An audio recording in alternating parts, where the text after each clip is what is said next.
मित्रांनो, कधी असं झालंय का ऑफिसच्या मीटिंग मध्ये असताना किंवा गर्दीत असताना अचानक मित्राचा ऑडिओ मेसेज येतो आणि काही मित्र तर असे असतात की ज्यांचे ऑडिओ मेसेज हेडफोन शिवाय ऐकणं म्हणजे धोकाच असतो. पण आता नो टेन्शन, कारण व्हॉट्सअपने एक कमाल फीचर आणलंय ज्याचं नाव आहे व्हॉइस मेसेज ट्रान्सक्रिप्ट.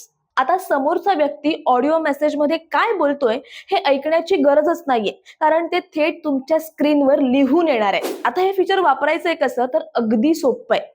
लगेच तुमच्या व्हॉट्सअपच्या सेटिंग्समध्ये जा, तिथे चॅट्सवर क्लिक करा आणि खाली स्क्रोल करून व्हॉइस मेसेज ट्रान्सक्रिप्ट हा ऑप्शन सरळ ऑन करून टाका. पण थांबा, इथे एक महत्वाची गोष्ट म्हणजे व्हॉट्सअपने हे फीचर सध्या इंग्लिश, स्पॅनिश आणि रशियन यांसारख्या काही निवडक भाषांसाठीच आणलंय. म्हणजे जर तुमचा मित्र इंग्लिश किंवा हिंग्लिश मध्ये बोलत असेल तर हे एकदम परफेक्ट काम करेल. झालं तर आता जेव्हाही व्हॉइस नोट येईल त्यावर लॉंग प्रेस करा आणि ट्रान्सक्राईब वर क्लिक करा. सगळा मेसेज तुमच्या समोर टेक्स्टच्या स्वरूपात येईल. पण एक गोष्ट लक्षात ठेवा, जर तुमच्या मित्राच्या बॅकग्राऊंडला खूप गोंगाट असेल आणि त्याचे उच्चार स्पष्ट नसतील तर थोड्याफार चुका होऊ शकतात. आणि सगळ्यात महत्वाची गोष्ट म्हणजे लवकरच आपली मराठी आणि हिंदी भाषा देखील यामध्ये समाविष्ट होणार आहे.